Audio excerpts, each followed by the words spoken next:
1 minute.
Okay, here we go.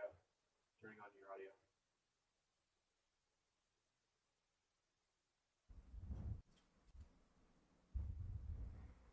Hello. Hey. And we're live. Welcome, guys. Welcome to the PTZOptics pre-show podcast. I'm joined with Paul and Tess. My name is John. Welcome to be here with you guys. And today we're talking about some PTZ cameras. We're talking about the Move family, which is the Move SE, the Move 4K, and our Link 4K. So I want to ask you, Paul, right off the top, and break down some of these cameras here. And we can start out with the Move family here. I want to know right off the bat the resolution of the Move SE and the Move 4K and really the difference between these two cameras right off the top. Yeah, good question. And Mike's actually got a really good shot of this. We got a whole lineup here of, we're going to do a pretty big shootout today. So get ready. Yeah. We've got all three of them sitting here. I think Mike's got control of these babies. We've actually got a Move SE, which is a 1080p camera. We've got a Move 4K, which is a 4K camera. And we also have our Gen 2 cameras, which we've had for a long time. And they are 1920 by 1080, right? HD, full HD quality. So we're talking about full HD and what people say we call Ultra HD, UHD, which I should know this. I think it's 3140 by 2160. Yes, that sounds about right. Yeah. Which is the resolution. But essentially, we always say 4K. And 4K is twice the resolution of 2K. And sometimes 1920 by 1080 is considered 2K. Mm-hmm. And 4K is twice that. Mm-hmm. So that's the resolutions. And with a 4K camera, our Move 4K, a lot of our customers are using digital zoom. Okay. So when you've got a 4K image space, you can actually zoom in 2x extra and still have 1080p quality.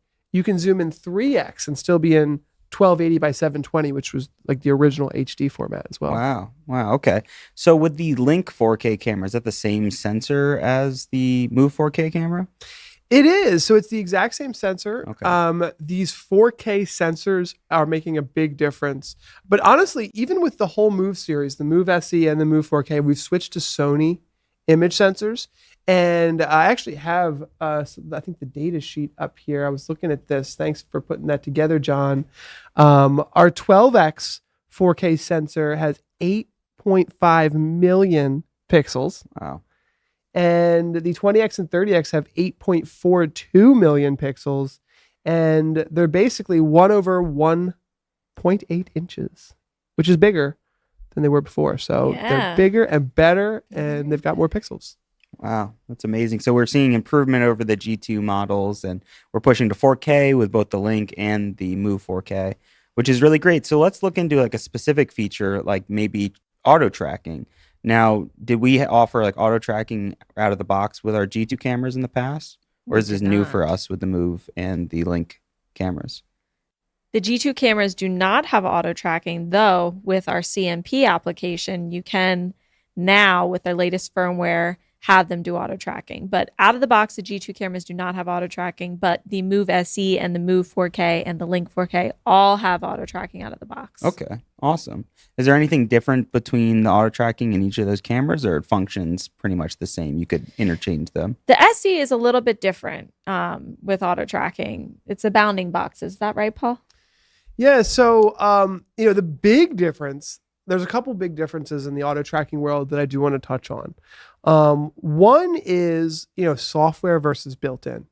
And I talk to a lot of our customers about this because, there's a lot of software enabled auto tracking cameras. And when you look at built in and you go, oh my gosh, that's a lot of computer processing compute that is oftentimes bolted onto a live streaming computer that's already taxed with whether it's vMix or OBS or multiple cameras coming in. So throwing auto tracking software onto a computer is good if you've got a Gen 2 camera and you want to add auto tracking. But having the auto tracking built into the cameras, especially if you've got more than one, really, especially if some education organizations have 100 auto tracking cameras, and there just is no way a single computer could ever manage all that. So having it just built in general is great. But the other big difference with the Move SE and the Move 4K is we have presenter lock, and that allows you to lock into a specific person. I think we're going to show that off today, but it does not get confused. So over the years, 5 or 6 years that there's been auto tracking cameras, most of the ones out there are based on motion. So it sees something moving and it follows them. But what happens if there's two people? It doesn't know what to do. With the latest computer vision chips in the Move SE and Move 4K, they actually are able to identify a specific person in the scene. You can click that person and have it follow them. Wow, that's amazing. So you could even integrate these G2 cameras with a workflow with our Move family and the Link if you wanted to. And you could all across the board have tracking if you needed to. Yeah, I was just talking to one of our customers in Germany who has all Gen 2 cameras. And it's a small church. They have 4 volunteers, but they split up the Sundays. So each volunteer goes one Sunday a month. And as soon as they got the auto tracking in there, they just turn it on with their Gen 2 cameras. They run the CMP software. And I was surprised. He told me it's like an older Intel i7 or i5 computer running the CMP, and it can handle auto tracking for one camera pretty well. Wow. Now, the free CMP software, if you go to PTZOptics.com/CMP, you can download it for free on a Mac, PC, or Linux computer. It can handle auto tracking for up to 4 cameras, but that'll take additional processing power, and you should probably check the minimum requirements for your computer to do that. Okay. So we have the Move SE, which is 1080-60, the Move 4K at 4K 60, and then the Link, which includes Dante AVH. And do they all come with the same lens size, or are there multiple lens options for each of these cameras? Well, I'll ask you, Tess.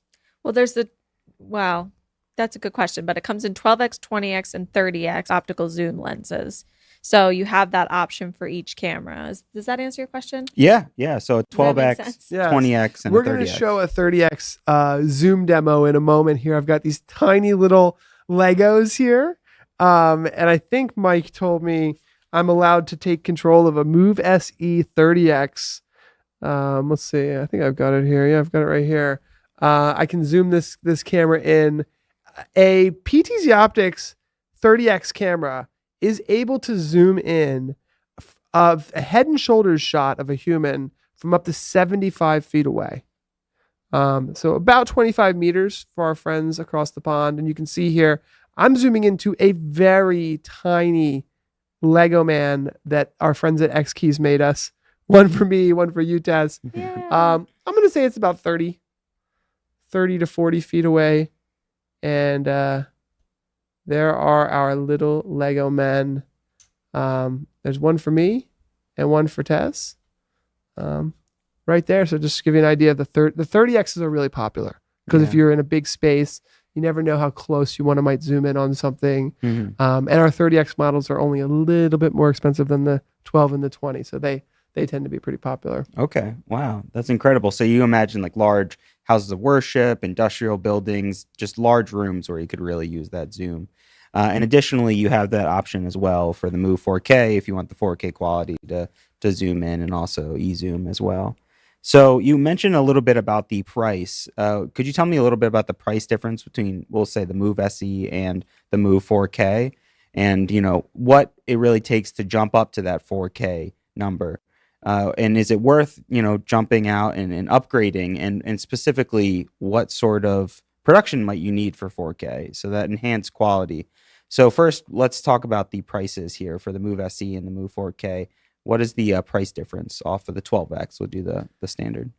Yeah, I mean, it's what I like to do is just say, like, the 12X Move SE starts at 1,000, and the Move 4K start at roughly 2,000. Okay. So there is about $1,000 price gap. And basically there's 1080p versus 4K. In the world today, there's a big difference between 1080p and 4K equipment. Yeah. Video switchers at 1080p are very affordable. 4K video switchers are more expensive. Yeah. When you're making an investment for your organization, a lot of times, you get funds once and you want to make a future-proof investment. And that's why we are seeing the 4K still being very popular, even when our customers set the 4K cameras to 1080p. Just knowing that they can click a button and be ready for 4K in a year or two from now is a popular choice.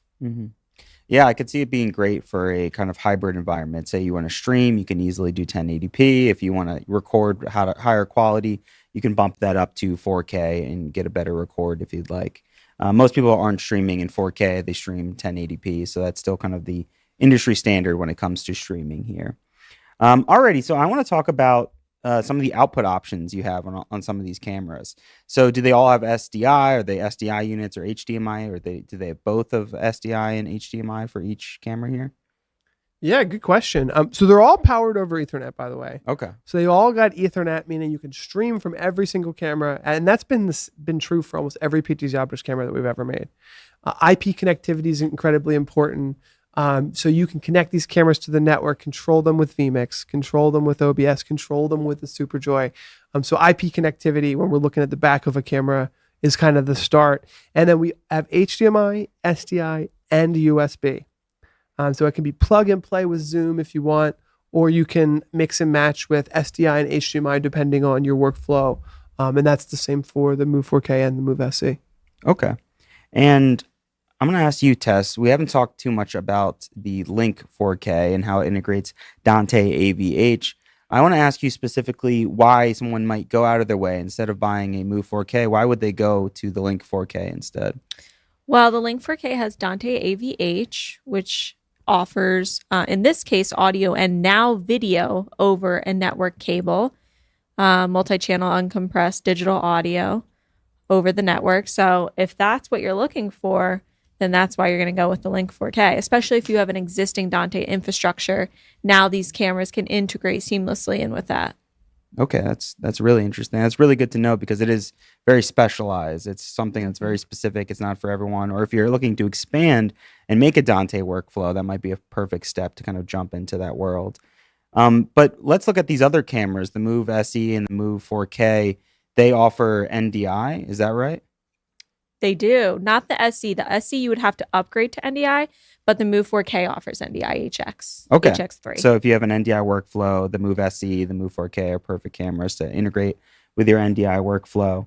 I want to jump into something that might be a little fun where we can kind of take these three cameras. I like fun. And look into specific markets maybe.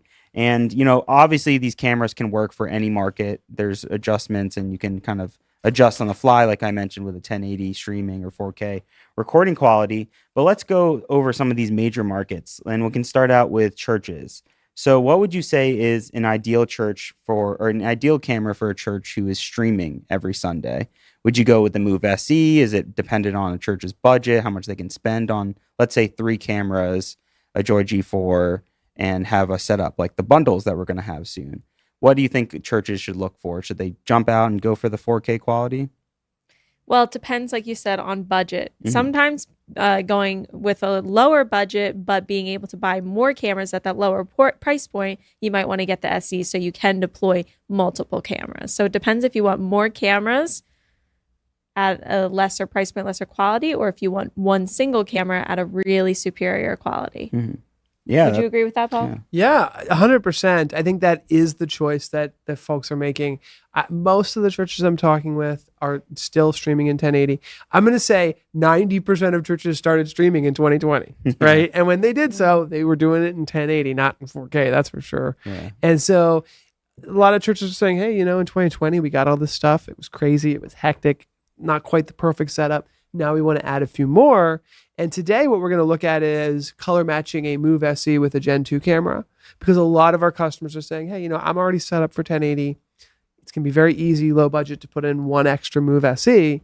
And when you add a camera that is not quite the same exact model, you have to do a little bit of color matching just to make sure they match perfectly. And we're going to show that today. We've got this PTZOptics CMP software, and you can very easily color match a Gen 2 PTZOptics camera that you might have purchased in the past with a new Move SE camera that maybe you're looking at add a behind the scenes camera or a different stage camera or maybe there's a piano player or an angle that you want to add. Who knows? There's lots of different options here. And Mike is showing the super preset. Mike, let's spend a second on this, because I asked Mike, look how cool that looks.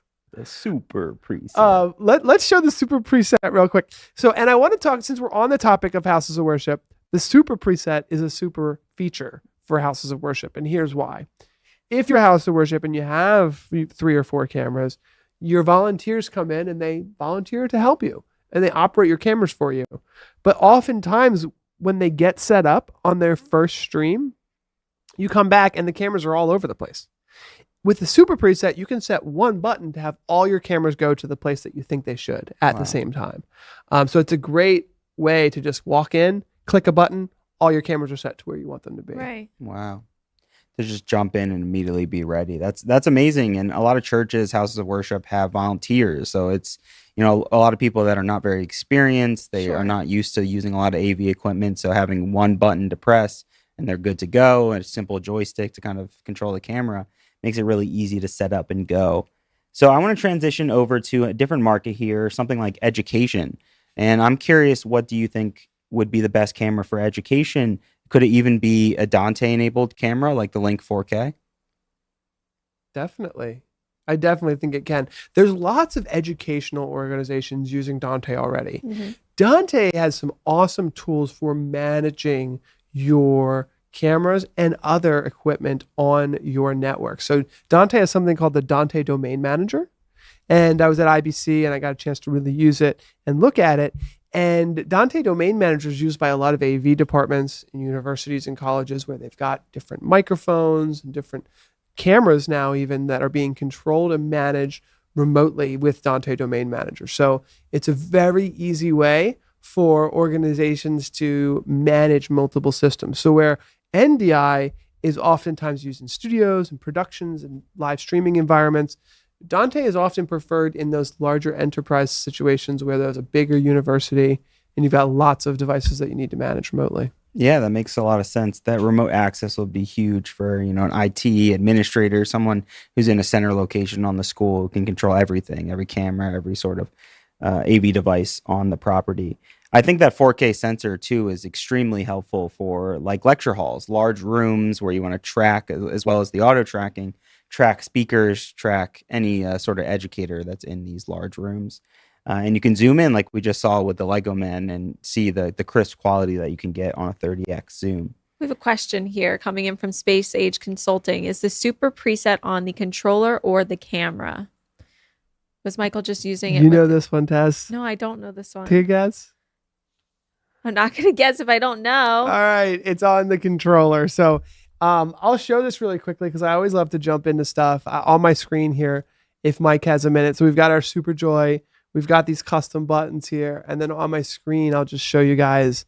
The Super Joy is an IP connected device, right? It's on the network.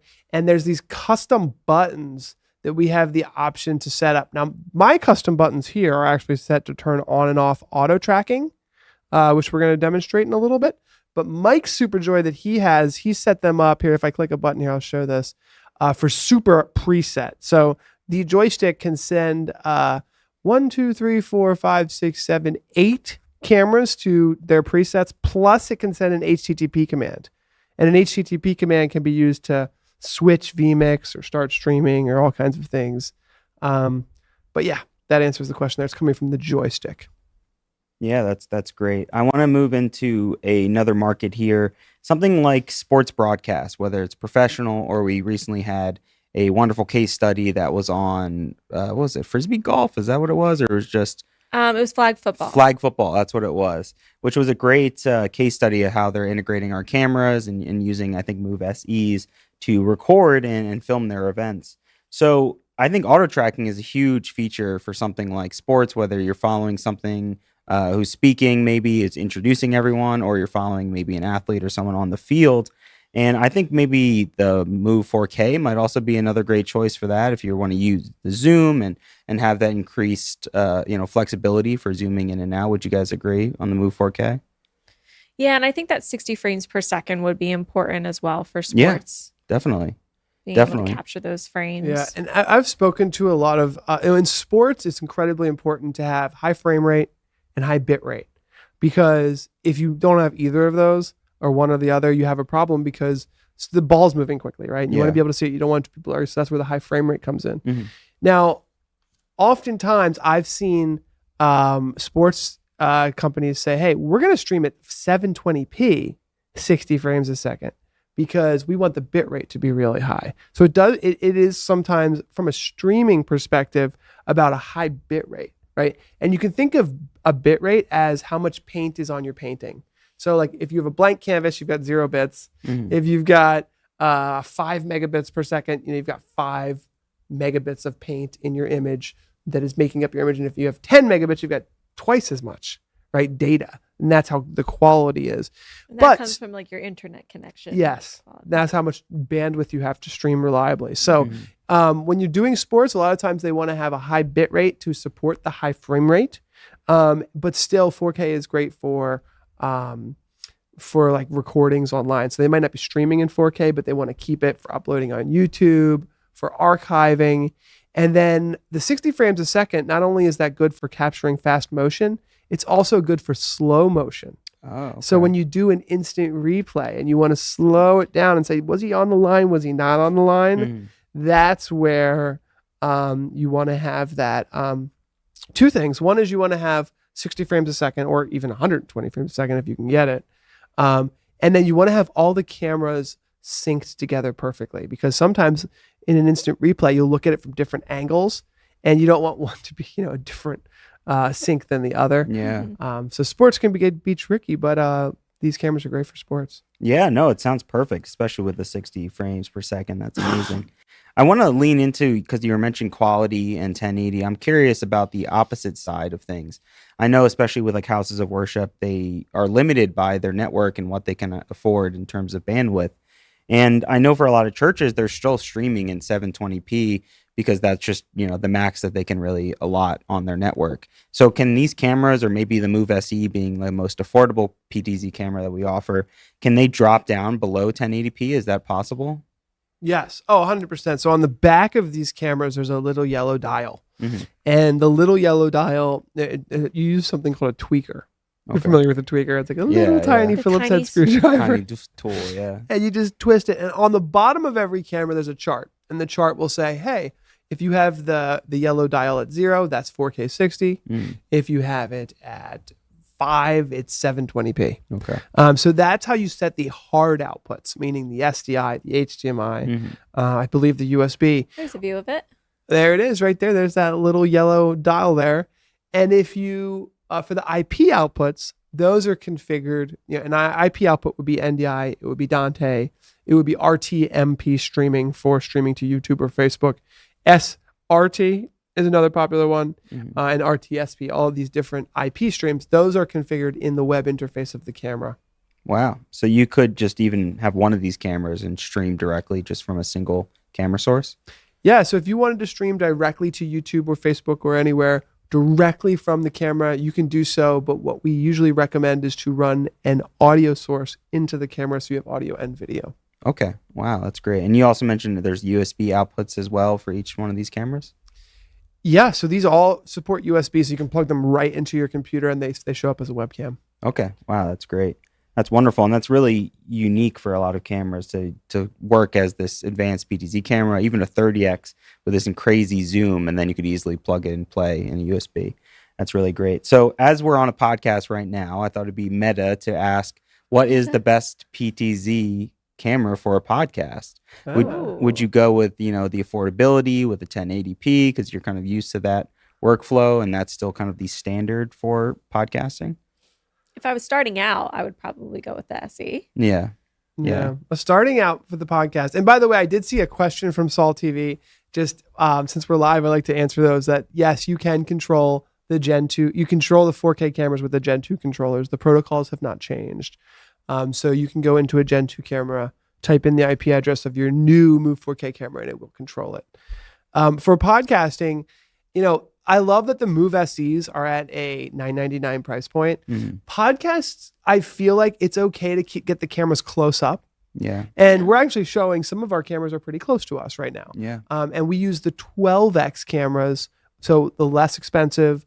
And the 12X cameras have a wider field of view. So you got a wider field of view. You can zoom in.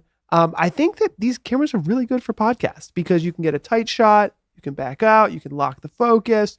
And it's not like you have a cameraman for every camera, but it's nice to show a wide angle, a short, a close up. So I think the Move SEs are great even for professional podcasts.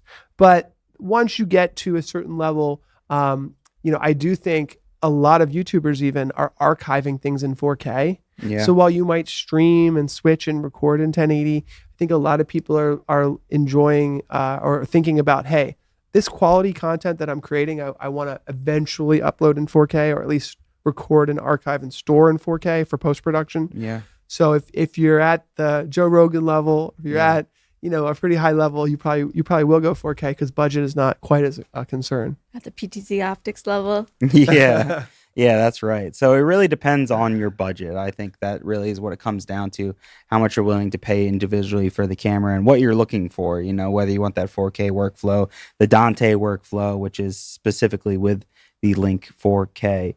So I think we can rapidly switch off to some other markets here, like news broadcasts, live concerts and productions on stage. I think those would go well perfectly with the Move 4K, unless you have this Dante workflow, which a lot of productions have nowadays. So we haven't talked too much about the Dante integration. Before we end our podcast here, Paul, could you tell me a little bit about what the Dante AVH even is?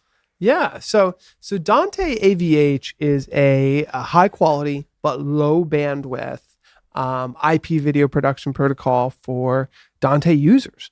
And if you're involved with Dante, and you're right in saying, live concerts, performances, what happened over the past 5 or 6 years is a lot of people have transitioned from traditional XLR audio systems where you've got a giant audio mixer with a ton of cables in the back. And the problem being there's tons of microphones, there's tons of guitars and amplifiers and basses, and all these instruments that are all being plugged, and then they all have to be mixed together into a beautiful mix. And there might be a mix for the audience to hear. There might be a different mix for the live stream to hear. There might be there's all these kinds of, it's a complicated system. Over the years, Dante has simplified that by putting everything on the network. So instead of having to run 100 cables from the stage to the wherever you're doing your mixing, you run an Ethernet cable. And so that infrastructure that's in place can now be used for video as well. And the Dante AVH that we have in our Link 4K cameras can take anywhere from 10 to 50 megabits per camera. So it's a decent amount depending on the networking infrastructure that you have. A lot of people have gigabit networking infrastructure, meaning they can hold 1,000 megabits per second, or they can handle that much throughput.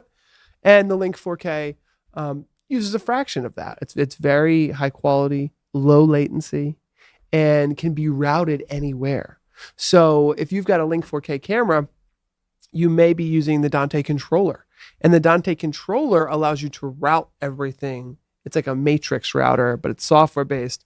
So it brings all the endpoints, whether you've got a TV with a Dante decoder or an audio system over here or a couple different cameras. And just from a very simple interface, you can just say, send this audio here, send that camera there, manage it all like this. In fact, they even have presets where you could say, here's my small stage preset, here's my big stage preset, here's my cameras up on the big screens, here's my main mix on the big screens. You know what I mean? So even though it is a little complicated sometimes to have all your sources and you're looking at them all, Dante's done a great job of saying, hey, let's have one button to click for this specific configuration, if that makes sense. Yeah, no, it makes perfect sense. So that is the Link 4K, specifically integrated with Dante AVH. So to wrap it up here, we have the Move SE, which is 1080p, 60 frames a second, the 4K, the Move 4K, which is 4K, 1080p, or excuse me, 4K, 60 frames per second. A lot of numbers in my mind. And then the Link 4K, which is obviously in 4K with Dante AVH. And just to recap as well, you can integrate our G2 cameras with our new models with a great demo where we can show you how to color match, which we'll be showing you later on in the actual live stream show here. And I want to thank all of y'all for joining me. Thank you, Ms. Protesto and Mr. Richards, for joining me on this pre-show podcast. It's been a blast, and I hope you guys stick around and join us for the actual show in just a minute here. Excited. I'm really excited for this, especially because we've got some really good demos. Yeah. We're going to actually use this stuff, and hopefully everything will go smoothly, right, Tess? You're going to fix it all? Yeah. You know me. If anything happens? Mrs. Fix It.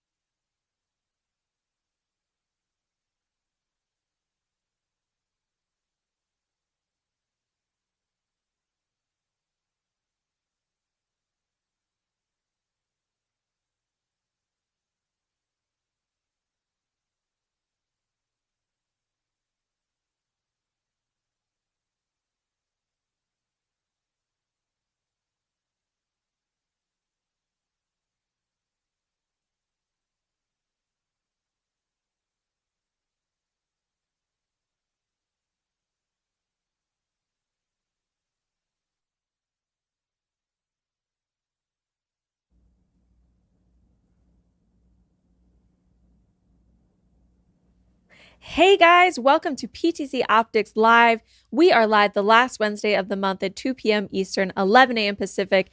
Which PTZ camera is right for you? We've got the Move SE, we've got the Move 4K, and the Link 4K. We're going to help you make that decision today. All this and more coming up next.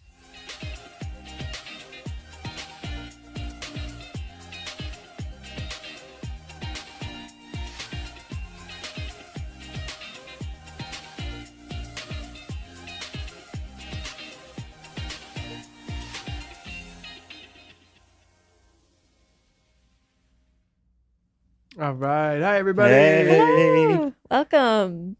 Welcome. Okay. I am excited for this show because we've got a lot of live demos, which I always like to tinker with the cameras and play with them. What are we starting off with, guys? Well, if you are just chiming in the chat, I just want to say hello. Make sure you're saying hi to us. Let us know where you're watching from. We want to communicate with you guys. We are live streaming right now, so that's what it's all about, that two-way communication. Hey, Tim. Hey, Chad. Hey, Saul. Space Age Consulting. Thanks for joining us today.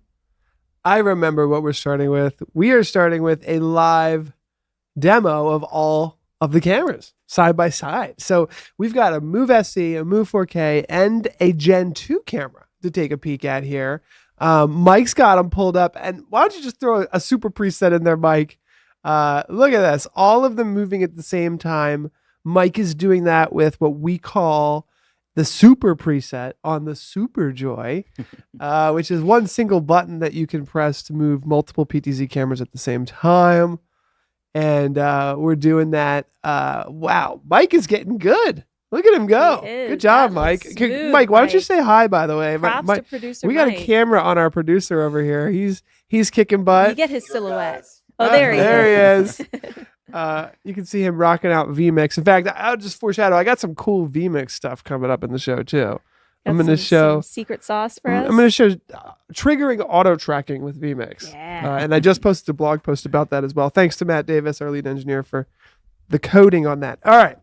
So, Mike, you've got a side-by-side comparison of these cameras, right? We got 1, 2, 3, 4, a 4 box of some kind where we're going to show these. Okay, beautiful.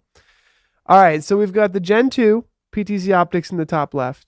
We've got the Move SE in the top right. And then we've got the Move 4K in the bottom here. So the Gen 2 cameras, many people know of the Gen 2 cameras. PTZ Optics has been selling the Gen 2 cameras for 6 or 7 years now. Power over Ethernet workhorses. They've got SDI. They've got HDMI. They've got NDI. They have IP control, power over Ethernet. And the Gen 2 cameras are great, and a lot of our customers have these cameras, but we've introduced a new line, and we're calling it the Move SE and the Move 4K. And the main difference being the SE is our standard edition, which is 1080p. The 4K edition is 4K. There are some small differences that we're going to dig into today, but both of these models, the Move SE, the Move 4K, and we actually have a Link 4K, which we're going to look at, they all have auto tracking built in. So we've made it so that auto tracking, the ability to follow a person with presenter lock, we call it presenter lock, is the ability to lock into a specific person and automatically track them. It's built in. It's a standard feature. We want all of our cameras to be able to automatically track people built into the camera. It doesn't require any additional software. If you're a customer who has a Gen 2 camera, we have a free software for you called the PTZOptics CMP that will add auto tracking to your Gen 2 cameras. Plus, in today's show, we're going to show you how to use the PTZOptics CMP to color match a new Move SE camera with an existing Gen 2. So a lot of cool stuff coming today. But Mike, one of the things I wanted to show was, I believe we're getting to here, is a 30X. Is that right, Mike? Is that what we're jumping to, or am I getting ahead of myself? No, I'm getting ahead of myself here. We're going to do auto tracking abilities first. We're going to do auto tracking first? Yes. All right, let's do it. Okay. So Mike has given me a camera to do auto tracking. All right. Am I moving too fast, guys? Or are we good? No, I think we're good. We're good. Perfect. Okay. So we've got a camera here. It's IP address 58. So it's this camera right here. I have it on my joystick here. So my joystick is, I have my Super Joy on my table. And what I want to do is I want to show you guys a couple different ways to control auto tracking on these cameras. Now, the first one is I want to zoom it in to test today. And what I'm going to do is I'm going to initiate the auto tracking, okay, with a click of a custom button here. And I'll show you guys how I'm doing this. So I set this up first. Click a button. Auto tracking turns on. Yes, Gilbert, we would be happy to have you join us. And it's going to start auto tracking tests. Now, one of the cool things that happened here is that we started auto tracking where the camera was. So I have this Move SE set up so that it will automatically track the person in the scene.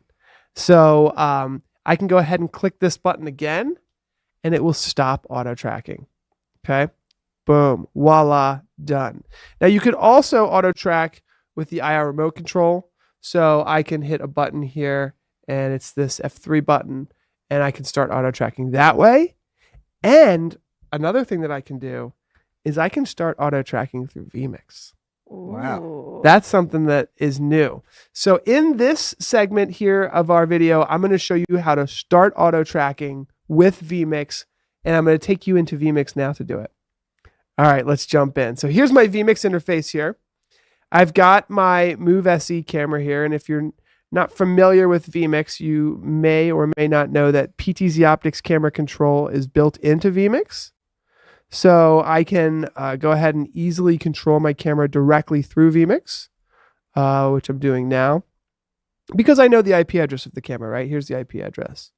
Connect to it, and boom, I'm controlling it. We can also create presets, by the way, in vMix. I promise I'm going to get to the auto tracking, but just to show this really quickly. And vMix creates these really handy little images that you can just see where the camera's going, click it, and it goes there. It's wonderful.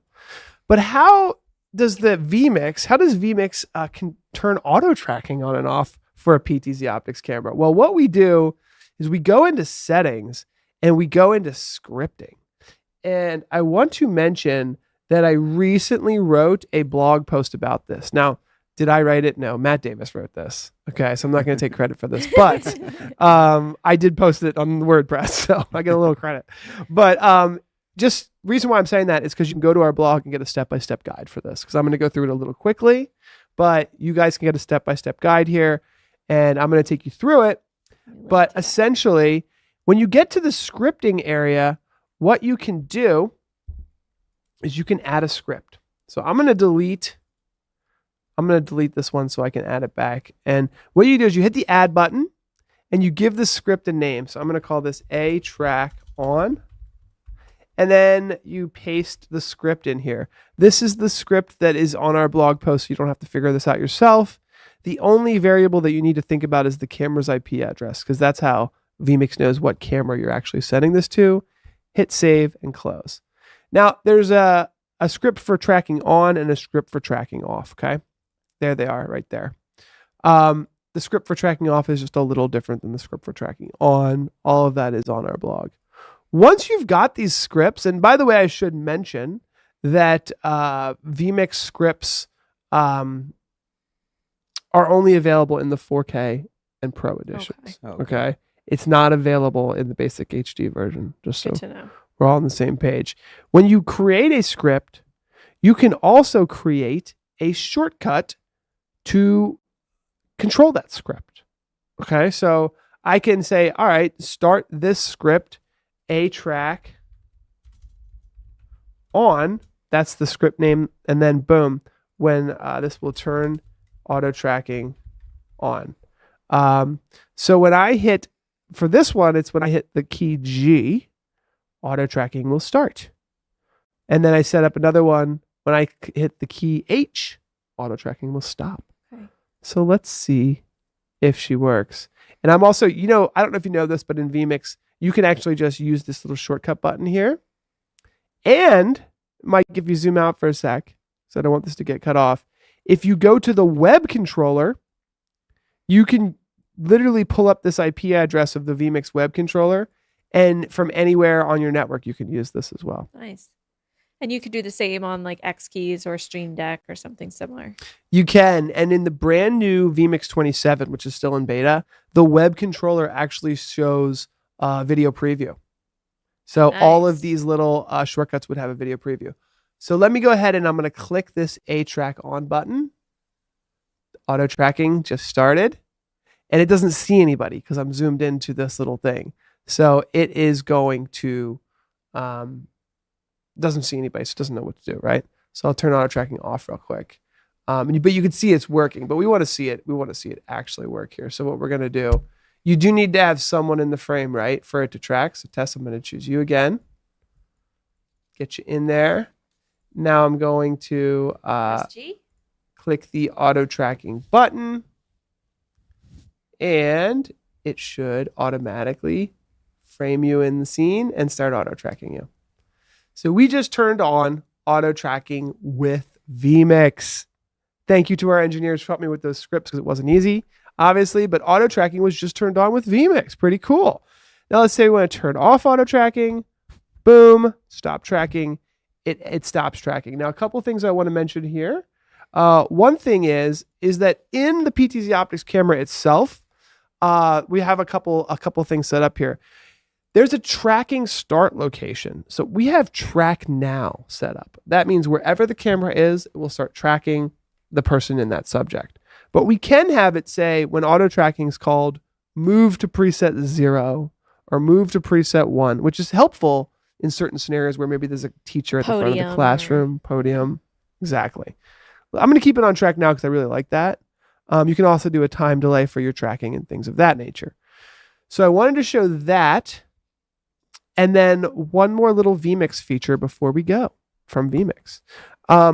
The other thing you can do if you really want to automate the world of vMix is you can create a trigger to turn on auto tracking.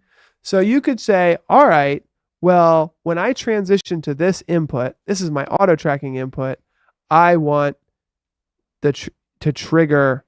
I did this before. Why am I? Oh, yeah, here it is. I want to trigger that script, and the script is A track on. Okay. So now, when I transition to this, auto tracking will turn on. Okay. So there's different ways to do this, but I'm just showing a couple different ways on how this all works. Excellent. I hope that was helpful. I just That had was a a great customer demo. recently who was like, I love auto tracking, but I wish I could do it from vMix. So there you go. We can do it from We vMix. can. Hooray. All right. What is next? Zoom options. This is where we Now we're get gonna to zoom talk into the about Lego men. Brilliant. Okay, Yeah. cool. All right. So now I'm a hacker now. Now I actually did some scripting. I'm gonna use vMix to hack something. Probably shouldn't say hack on live stream because now the government's gonna come get me. All right, little Lego men. That's where we're at. Little Lego men and women. Lego men. All right, back to my Super Joy. Back to my joystick controller here, and gonna use this. I'm gonna zoom whatever. I'm on a 30x Move SE right now. I'm gonna zoom that out all the way. Boom, and I'm pretty sure it's just gonna zoom right into my little Lego men. No, it's not, because Mike wanted it on these guys, didn't you, Mike? It's okay. All right, I can do this. I have little Lego men right here, just because I really wanted to show. There we go. There they are. This is designed to show you guys how far you can zoom in with a 30x. Wow. Now, this is a Move SE. So this is not the Move 4K. I wanted to have a Move 4K, and we didn't get it ready in time. So this is a Move SE 30x. This is 1080p, and those are tiny little Lego men. Now, I want to say thank you to Who the do they people who look like? printed these little Lego men.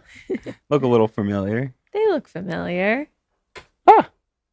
You can drop tests like that. Sorry, Tess. Oh. Body slam.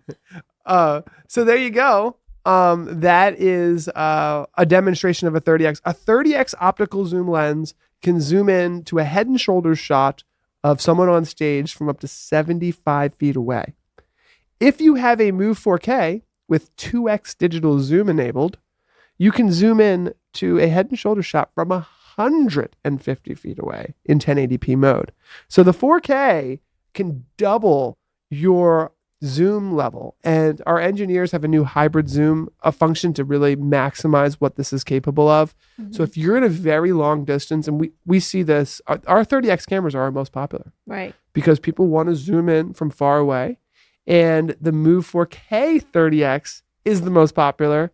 And I assume it's because not only do they want to zoom in from far away, they want to have the flexibility of going even further with that additional resolution. Sure. Mhm. Yeah.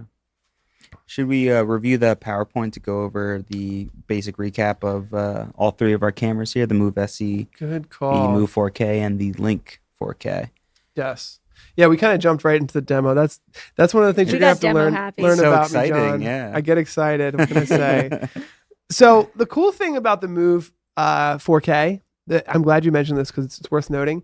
For the longest time, PTZOptics, we had SDI cameras, we had NDI cameras, and we had USB cameras. Now, all of them are built into one camera. We've got all the flexibility of all of our top cameras in one single camera line, available in 12x, 20x, and 30x. So it's a big deal.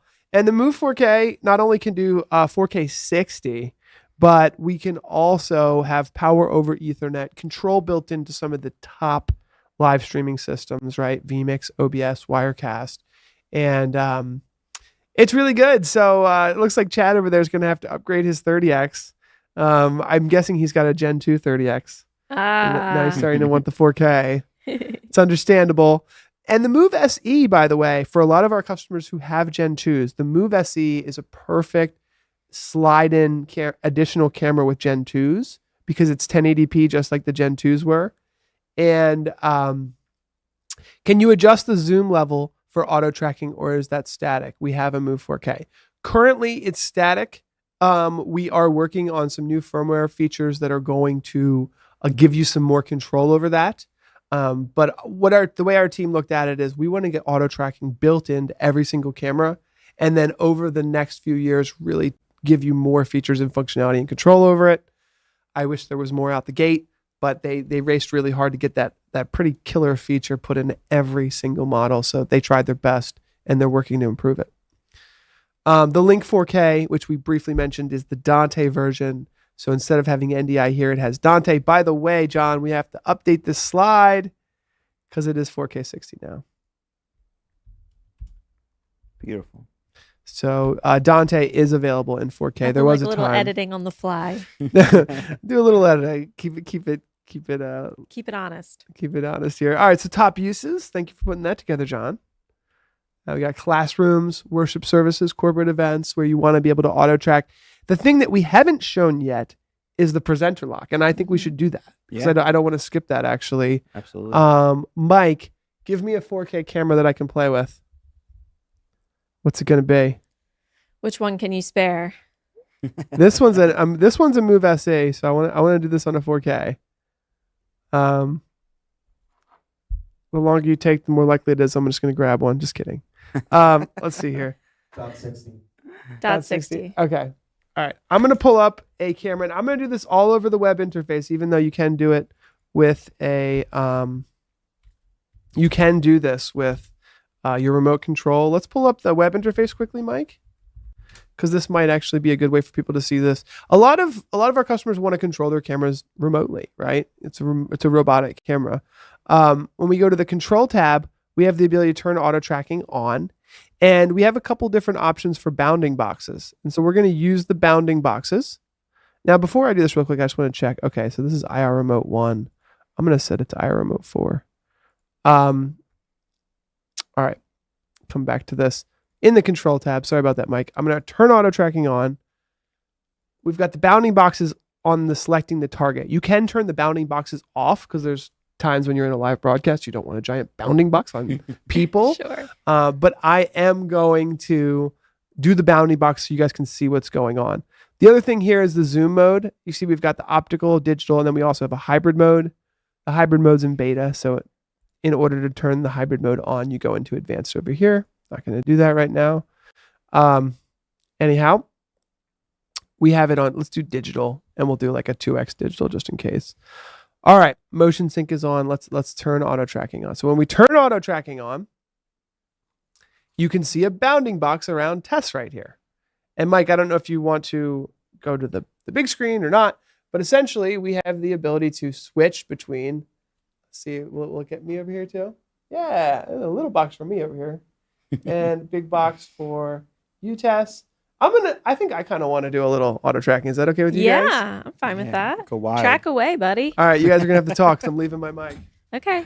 Paul's leaving the mic and dropping something on the ground, but that's Bringing all his right. chair on the way. And I'm not going to disturb the fact that the camera is tracking Yeah, I'm him. gonna try to stop him. That is the presenter lock that he's demonstrating right now, where a single presenter can be locked while others are in the frame. Yeah, perfect for those There's houses the of little- worship, Hey! large lecture halls, and education.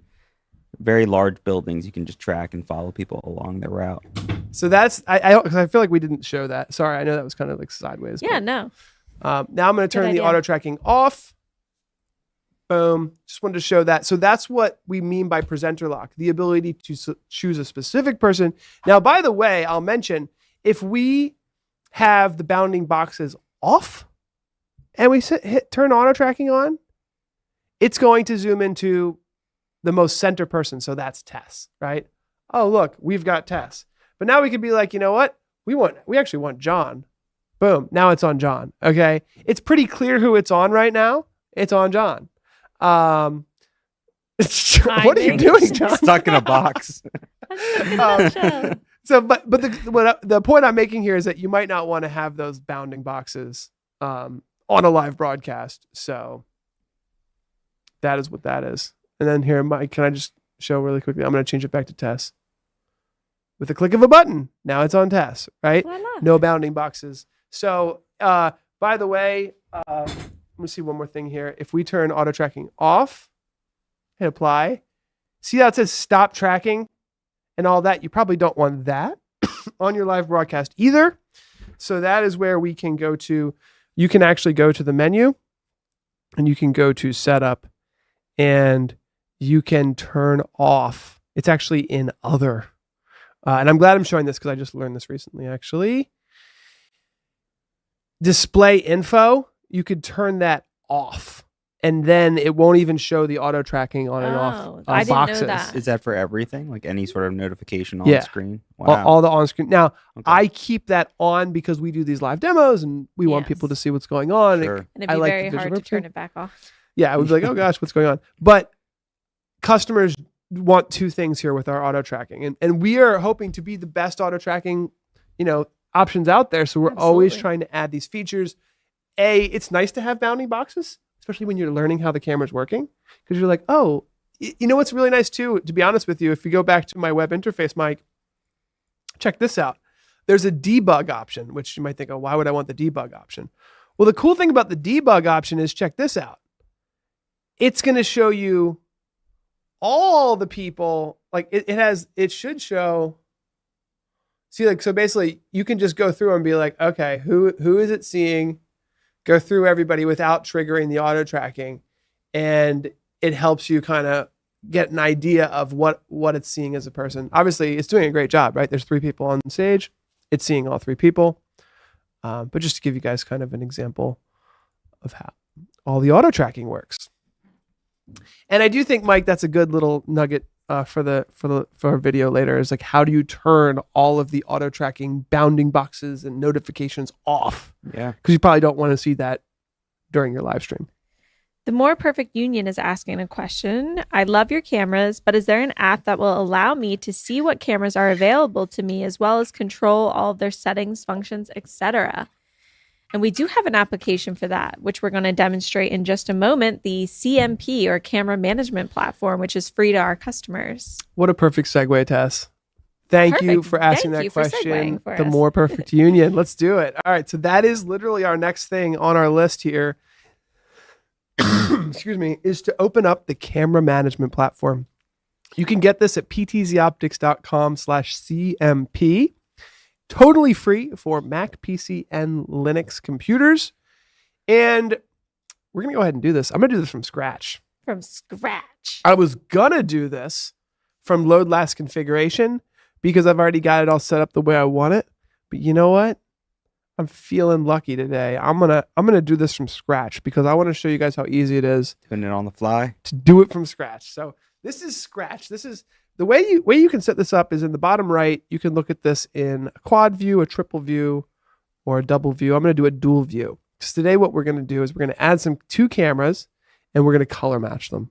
But I'll show all the functionality of this. Now the first thing we're going to do is we're going to add a G2 camera, a PTZOptics 12X G2 camera. You're seeing all the cameras that are on your network currently.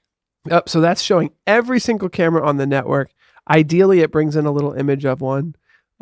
We've got some cameras with maybe some older firmware here, but we've got the 12X G2, and then we're going to do a Move SE right here. Mike, do you remember which one we were going to do? I think we were going to do the one that's on the tripod on the floor here. I think you said 58. So it's this one here. So I'm going to add these. I'm just going to add 2 cameras. I could add 15 cameras if I want to. I'm just going to add 2. Boom. Cameras have been added. 58. Thank you. All right, let's zoom out a little bit so we can see the whole screen here. And then I appreciate your zoom ins though, Mike. They look good. But let's zoom this out here. Beautiful. And on the left-hand side, all the cameras that you add are going to show up on the left-hand side over here. So I'm going to add 1 camera over here. And one of the things you can see right away, you've got a couple different options. You've got PTZ control. You've got color settings. You've got a dashboard where you can get notifications. You've got your auto tracking area, which we'll take a peek at. And you've got a very handy command interface and a camera properties tab. So all of that is super helpful. We're going to start with PTZ control. And what that does is it's going to give us a PTZ camera control. Now, you'll notice that the video is just, I'll call it choppy. Sure. Right? And the reason why is you can right click it and you can look at this in a super smooth MP4 video, but I'm not going to do that. You know why? The engineers have got the default stream at snapshot because it takes like a snapshot every 2 seconds or every second or something like that.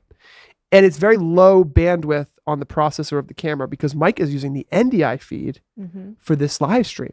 So keep in mind, the CMP is not for your high quality, high bitrate, high bandwidth video that should be designed for your live streams and your recordings.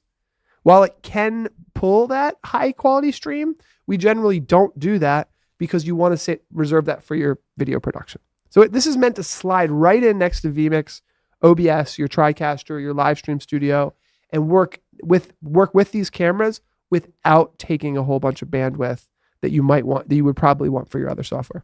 Does the CMP work with a G1? It should. It should. It definitely should. That's for you, Space Age.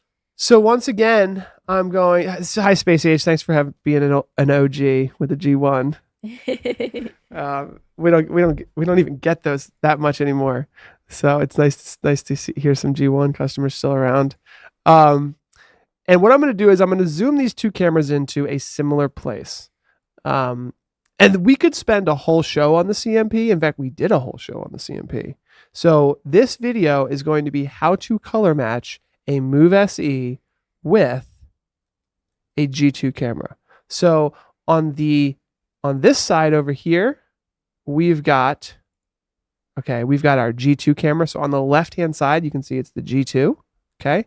On the right-hand side, we've got our Move SE. So I'm going to zoom these into a fairly similar shot. And this is pretty normal, right? Where it's like, okay, we've got two cameras, slightly different angles because we've got them, but they're looking at the same thing. And what we're going to do is we are going to choose color settings, and that's going to change our layout a little bit. So we want to look at the color settings of these cameras. We just were in PTZ control mode. Now we're going into color settings. Now I'm colorblind, so Tess is going to help me here.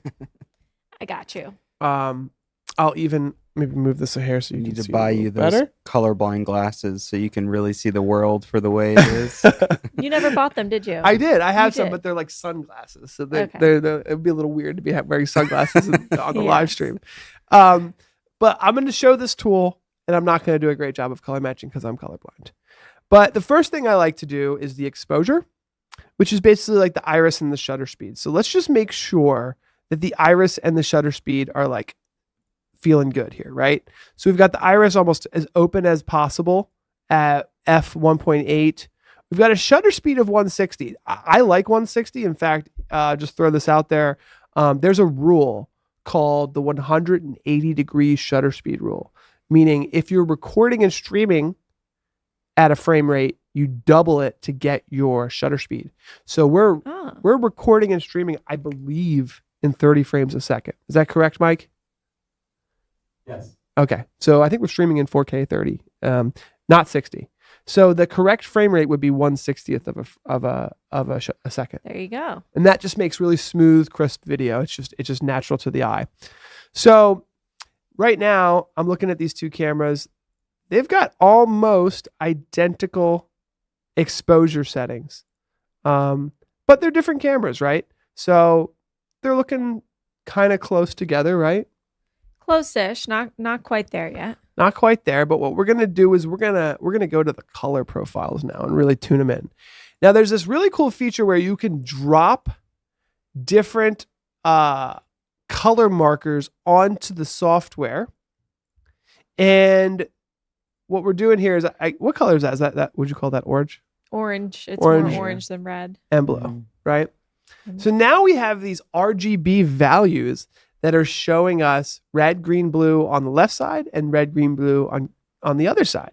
So we can take these values and even with me being colorblind, I can see, all right, the blue is a little higher on this one on the right, which is our G2 camera. And the left, this is the Move SE camera. Hopefully I'm not confusing those. I believe I've got that correct. Yeah, that's what you said before the show. Okay. So this one on the right, it's a little too blue. So what we could do is we can start pulling down the blue, and these colors are going to start shifting. There's not a lot of blue in this, but it's starting to look better, right? The green is a little higher over here. So let's look at the blue value over here is still a little too high, huh? And we can look at this and actually have something to change. And what I've also noticed is like a hue shift can make a big difference as well.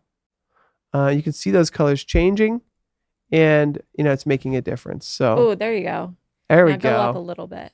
Did that help a little? Direction. A little bit that way. Yeah, there you go. That's now we're getting close. Pretty close. And how about that? I think the red's a little too high actually, because looking at these numbers, and you could do a big change by changing like the sensitivity. But this just gives you a really easy way to start changing things I notice the sharpness is a little higher here. We can do a change in the gamma. And then once we have it the way we want it, we can save the entire profile and load it onto a new camera. Now, I'm not 100% sure if you can save a G2 profile and load it onto a Move SE But with or the vice new- versa. But with the new cameras, you can. But with the new cameras, if they're the same model, you can. Okay. Yeah, thanks for that, Tess. And you can see here, we've actually got some saved profiles for like a good camera and good colors in the past. So that is our tool. This would be the recommended way to color match a Move SE with a PTZOptics Gen 2 camera using the PTZOptics camera management software. So I'll go ahead and close these. We've got them looking pretty close, don't we? Fairly close. There's a little bit more of a blue hue on the right side. All right. Well, But let's I don't know if you want to keep going with it. It takes some time to really hone these in. How's that? There you go. Multiple eyes as well. We all see things differently. A second, yeah, a yeah. second eye is always helpful. Yep. So Much that gives you an idea. Now, one thing I wanted to show as well is let's go to auto tracking here. All right. So this is auto tracking with a Gen 2 camera. And then on this side, where are we here? This is auto tracking with a Move SE. Now, there's a difference here, okay? Because with the Move SE, I just wanted to show this, you can turn on auto tracking with this button here because auto tracking is built into the camera. Mm-hmm. You're not With- going to see that with the G2. The Move, the G2 camera here, you can actually use this box here to say, okay, this is the tracking. This one out here is the overall tracking area. And then over here, this is the frame in which you want the tracking to happen. So, oh, I am using the same camera twice. I don't know. I got a little confused here. Okay. Should we try it? Let's do it. All right. You're in the here we CMP, go. so it's going to be choppier. Let's go. Let's just do one camera shot of the Move SE. I'm going to zoom it out a hair. Because I think we want to do like a full body tracking, not just like you can do different setups here, but okay. All right, I gotta pull it up just a hair then because you're kind of you're taller than I thought, Tess. Yes, I am. All right, auto tracking. I'm gonna put this right here. And I'm going to turn it on. Now you got to give the software a second to kick in. But what it does is it creates this these dots on your body that kind of show how it's working, and it's going to keep you in frame. Now we can play with this a little bit to change the framing, which is kind of nice. So what we're doing here is this box in the middle, it's always going to fight to keep you. And it's recognizing John, by the way, as well. Yeah, John stole it. So this does not feature the presenter lock. So this is better for a single presenter. But that just gives a little look at the software here. Again, it's totally free it's best with a single presenter. But that center, this space here, it does allow you to do some framing. So you can frame it so that it does good framing. So you could have a small tight frame, or you could have a wide frame, or you could have it over to the left or over to the right. There's a lot of different ways to do that. So that's the CMP. I'm going to close the CMP now. We are going to continue on our presentation. Where did I leave off here? Okay, here we are. Connectivity and integration. All right, let's do it. Oh, by the way, while we're on the auto tracking subject, though, the PTZOptics Move 4K cameras can track up to 300 feet away That's impressive. 300 feet. because it's got that 4K sensor. So pretty cool way to do that. And just wanted to mention that on this slide here. All right, where are we at? Here we are. Okay, so we wanted to show some of the connectivity of these cameras, and I wanted to show a Move SE in a educational environment where we've got the camera connected to the network, But we also have the SDI enabled. So we're using it for like a lecture capture system. These cameras have SDI, HDMI, USB, the ability to use NDI. So there's a lot of options for custom configuring these cameras. And if you're thinking about it and you're working on a different thing, on our website, we have audio visual schematics that you can download. And you can download up to 25 of these really cool 3D schematics. And if you're an audiovisual partner of ours, we'll even help you make these for your customers. So reach out to partners@PTZOptics.com and let us know what you're working on. Here's another example of a Dante system. It's a pretty complicated system. We've got an IP controller. We've got a Link 4K. We've got a Dante DSP. And we've got a Dante decoder. So we've got these really cool systems that you can build, and shows kind of how expansive these networks can become. Now, we did want to talk about the budget. In fact, I guess I was a little wrong in saying the Move 4K was $2,000 because it really starts at $1,799. A little bit lower. You were close. So these are great cameras. So, the Move SC starting at just $999. We've had a great response to that price point. It's about as low as we could get it with the built-in auto tracking and everything that it offers, the 5-year warranty. And it's just a really great entry level to get into PTZ cameras. And I think for those folks who are just getting into PTZ, it's fun, right? I remember my first PTZ camera. It's fun. You can remotely control it. You can use it.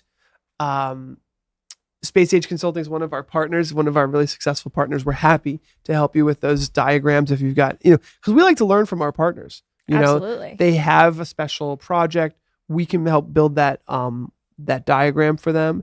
And then, we learn as well. But the Move 4K starting at $1,799, still as affordable as our Gen 2s, but now offering just so much more. And then the Link 4K with the Dante, we're just really seeing a huge demand for this in large universities and places like that. Absolutely. So with that being said, we've got one last slide here. I think before we wrap up here, and just an overview of the differences. You can see they've all got HDMI, they've all got SDI, they all have USB, they have all got IP connectivity. The difference being, hey, on a budget, do you need NDI? If you do, you can get the Move SE and you can upgrade to NDI for just $99. Or on the Move 4K, you've got it built in, future-proof, or the Link 4K, you've got Dante built in. So we've really made it simple for our customers to understand where you're at. So hopefully after this demonstration, we've given our customers a good understanding of which camera's right for them. Yeah, absolutely. And on the next slide, you can see a comparison as well with the G2s, with specifically the Move 4K. So you can kind of see a difference between what you might have currently and what you could see in the future. And with the great coloring demo that you did, Paul, it really shows how you can integrate a G2 camera with one of these new products that we offer. So there's plenty of options. If you want to mix and match, if you want to try a new camera, see if the SE is something for you, you can mix it with a G2 pretty easily. Yep. And also, we're looking at a big jump in quality with the Sony image sensors. A lot of our customers said it looks snappier, it's crisper, better in low light, warmer colors. On the Move series, we used to have Panasonic sensors. Jump to the Sony, which is a big deal, and we've got a lot of really, really great. And then it says here at the bottom, auto tracking with additional app coming soon. That app is out now, and the CMP is free. So download it, get to use it, get to know it. Got a lot of customers using it, and they really like it. Yeah, Chris is asking about the CMP. I guess he has it open right now, but he's having trouble finding on the dashboard where to get those auto tracking settings for his Move 4K. Yeah, so with the Move 4K, let's bring this up here. I'm going to do this with you here. So with the Move 4K, I'm going to have to add one. The auto tracking is built into the PTZ controller. So let me pull one up. I got to pull up a Move 4K here. Okay, here's a Move 4K. Add it. What you'll notice is that the auto tracking doesn't come up here because the auto tracking button is right in the PTZ controller, because The auto tracking is built into the camera. See that? Start tracking, stop tracking. It's built in. There you So the PTZ controls, the auto tracking doesn't show up here on Move 4K because it's built in there. If you'd like the ability to use the built-in auto tracking to the CMP with a Move 4K, I could understand why you might want that. Oftentimes it takes engineering power, so submit a ticket, let us know, make your voice heard, comment on the channel, say, yes, I want that feature, and I'm sure our engineers will add it. I'm guessing, could you just say in the comments that like, I would like to do auto tracking with the CMP with my Move 4K, and I'll write it down. But Chris is seeing what's going on here. Yes, So Chris he gets it. sees. But if you want that feature, just let us know. There's a feature request. Tess and I talk to the engineers all the time. Would you consider that a feature request? Should we bring that up with the engineers? Sure. Okay. But that software wouldn't include presenter lock, though, right? So No. it's going to be right out of the camera with presenter lock if that's something that you're looking for to really lock on to your presenter. But it would give them the ability to do a little bit more of the framing The framing that options the with the CMP software. offers. So Sure. I'm in fan of that being a feature request. If that seems like a good thing, it sounds like someone wants it. So I'll write it down. There we go. Usually we have a good turnaround. You know, if you guys have any questions, you have feature requests, let us know. We want to know how to make these cameras better. That's how they've gotten so good. Is we listen. It's all been customer feedback. I would like to have the custom zoom levels for auto tracking. All right. Well, I'm You gonna got I'm it. gonna assume that a stopgap for that would be to build in the auto tracking for the CMP. So we're gonna request that. And stay tuned. Follow us on YouTube. Also join the Facebook group. The If you're on PTZOptics Facebook. Facebook group. That's where our engineers are in there. We're listening. A lot of customers are showing how they're doing things, and just give us a little time, and we'll get up to speed on that. Chad says it's true. They listen. Setting That's up good to 3 hear. cameras with different zoom levels with auto tracking would be awesome. Here's what Yeah. I'll say: is we know that that's a big request. We are working on some really cool things, and I think that's awesome. And when I'm using the PTZOptics, sorry. Bless you. When I'm using the PTZOptics SuperJoy, that's exactly the way I think when I'm doing a production, right? I'm like, okay, this one's going to be auto tracking. This one's going to be manual. This one over here, I'm also going to have auto tracking. I want one auto tracking at a tight zoom. I want one auto tracking at a far zoom. And bless Excuse you. me. And that is where we're headed. That's what our customers want. Right now, we've got auto tracking in the Move 4K built in, but it is what it is. We're looking at adding more features. We're definitely moving toward that functionality in Q1, right? 2024, I got a feeling, I'm not going to say, but we got some stuff coming that's going to allow you to have a lot more granular control of auto tracking with different cameras. And stay tuned. We're working on it. I think that'll be like the end of every show. We're working on that feature, but we really do roll them out. We really do take a list. We We do. really do prioritize them. We really do roll out new features. We're listening. Thank you for being a customer. Thank you for supporting our company. We have a 5-year warranty, so our support team especially really listens to our customers. And sometimes it's the strangest thing. It's like, we got to fix this strange thing, and we do. So Feature request for CMP, ability to draw a route on the screen and have the cameras follow the route. That's an interesting one. that's a great feature request. I'm going to write that down. I was at IBC and I did find a software that can do a really nice routing, and it's called Central Control. So if you want to do a route, the Central Control, it's like $39. Really cool software. It allows you to control the PTZOptics cameras in a really powerful way, but it also has a timeline. So you can be like, hey, move the camera here, and then 30 seconds later move here. And then Oh, 30 seconds interesting. Here. So it goes on a timeline. So you could do some of that tracing with Central Control. But I think it's great that we're doing some CMP feature requests for, you're calling it routing, other people call it tracing, but draw. That's a great idea. I even envisioned like a ballet or something where you could pre-program a whole show. You could program camera movements for a whole show with no camera operator. That's really cool. Really cool. Keep them coming. If you want to keep giving us feature requests, we're listening. I'm writing them down. Tess and I meet with the product team every single week. Mm-hmm. They do listen. And John. And Yep, John's there I'm too. still there. So I'm still between the three of us, it's our job to get these over. Space Age Consulting has an interesting question about the Studio Pro. You can ask us about the Studio it's Pro. fine. Just let us know. And if you're watching right now and you haven't liked and subscribed, please like and subscribe. If we keep those numbers up, it helps us to be able to continue bringing content to you. Hit that bell for notifications as well. Oh, yeah. Hit the bell. Space Age says it has strange issues when it's plugged in directly to my ATEM, the extreme ISO. Huh. That's odd. That's going to be a tough one for us to figure out that right now.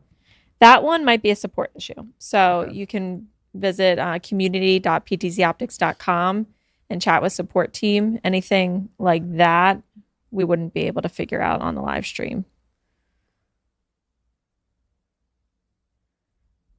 I think we can wrap it up.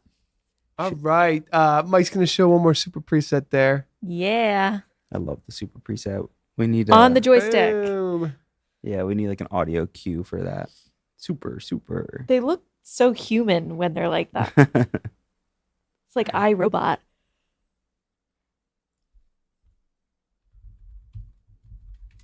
Should we mention that there's a maybe storefront coming in the future? A little tease as to where you might be able to find a storefront of ours? A storefront? Or I shouldn't say storefront, but a standee maybe in a store. I'm trying to be vague just to see if Should we talk about that? Paul wants to set that I up. think we should wait until it's ready. And have a Okay, big I'm glad I launch. was vague then. You can pull the trap door on my chair now. Then. Okay, Rod wants to know, is there an API available for the SE Mover Link series cameras? Yes, there is an API. If you go to our website, there is a developer section. I'm trying to find out where it is now. If you go to the PTZOptics website under resources, you will find a developer portal.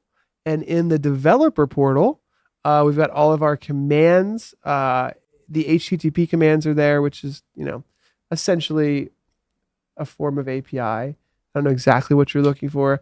It's fairly well documented. They are releasing a new updated command set soon, but we've got it there. We've got it for Visca over IP, straight Visca, which would be over RS-232.